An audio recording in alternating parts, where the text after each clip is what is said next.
meyakini bahwa Pak Jokowi akan bisa membuktikan bahwa ijazahnya asli 100% Tapi siapa orang kuatnya tahu halal. nggak sih, Bung Semar?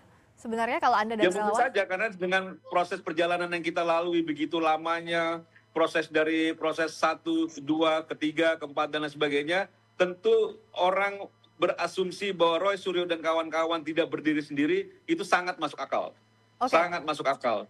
Dan Saya- kalaupun nanti ada peluang itu terungkap dalam proses persidangan, ya kita harap itu juga bisa memperlihatkan bahwa memang dalam proses hukum ini ternyata bukan lagi soal hukum saja, tapi sudah masuk kepada soal-soal yang jauh lebih dari soal hukum, yaitu soal politik kekuasaan. Oke. Kita lihat nanti. Bung Sang Aji, apa iya ada orang kuat di balik ini? Apa menurut?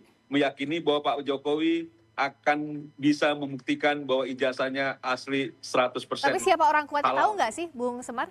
Sebenarnya kalau Anda dan Ya mungkin relawan? saja karena dengan proses perjalanan yang kita lalui begitu lamanya, proses dari proses 1, kedua, ketiga, keempat dan lain sebagainya, tentu orang berasumsi bahwa Roy Suryo dan kawan-kawan tidak berdiri sendiri itu sangat masuk akal.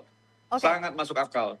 Dan Saya- kalaupun nanti ada peluang itu terungkap dalam proses persidangan, ya kita harap itu juga bisa memperlihatkan bahwa memang dalam proses hukum ini ternyata bukan lagi soal hukum saja, tapi sudah masuk kepada soal-soal yang jauh lebih dari soal hukum, yaitu soal politik kekuasaan. Oke. Kita lihat nanti. Bung Sang Aji, apa iya ada orang kuat di balik ini? Apa menurut?